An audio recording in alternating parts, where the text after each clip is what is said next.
Let's see now. Stand-up comedy, the roast, the Oscars hosting gig. What else is the virus of political correctness trying to terminate these days? Would you believe the editorial cartoon? Indeed, as the SNC-Lavalin saga continues to take more twists and turns than the contents of a bag of pretzels, check out this sidebar story. It's a cartoon pertaining to ex-Justice Minister Jody Wilson-Raybould, penned by Halifax cartoonist Michael Deatter. The cartoon depicts Wilson-Raybould and Justin Trudeau on opposite sides of a boxing ring.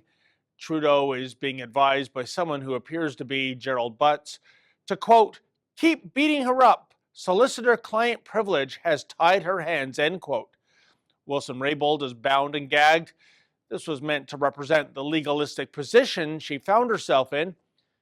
Well, you know what happens next, of course. Social media goes into meltdown mode because obviously by depicting Wilson-Raybould tied and gagged in such a fashion, the cartoonist was making light of violence against women in general and violence against an Indigenous woman in particular.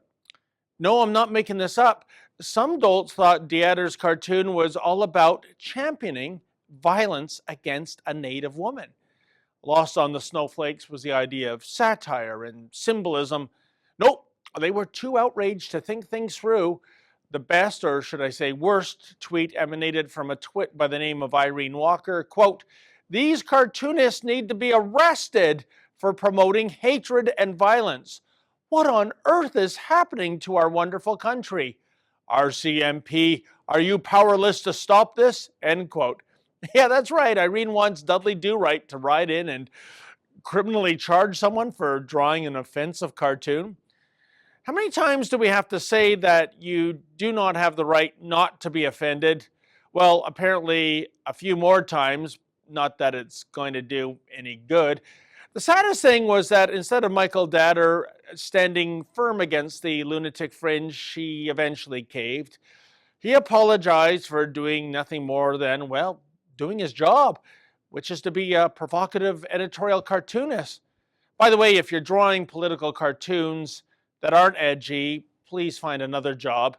Playing it safe is boring, and boring gets you canceled. But compare Deatter's white flag of surrender to the bravery and principled stand that was demonstrated by Graham McKay, who drew a very similar cartoon and endured very similar outrage from the same lunatic fringe. Yet McKay, well, he refused to take a knee.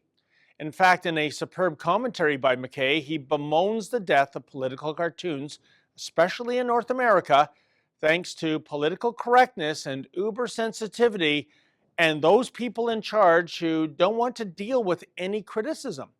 He states, quote, sometimes the easiest path for some editorial cartoonists to take is to spread the laughter around equally with the aren't all our politicians stupid gags, though increasingly editorial cartoon comedy has moved out of the realm of politics and replaced by not so hard-hitting commentary on crazy weather, sports, entertainment, or any other non-political arena which will offend the least sensibilities.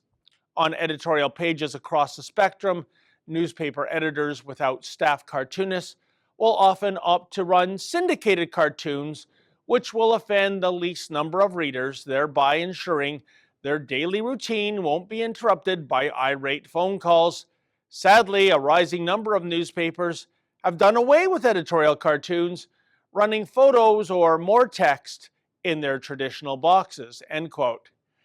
By the way, folks, remind me again, why are we collectively coughing up $595 million to bail out a bunch of mainstream media cowards?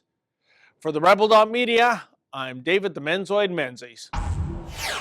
Hey folks, you can listen to all Rebel shows as a podcast.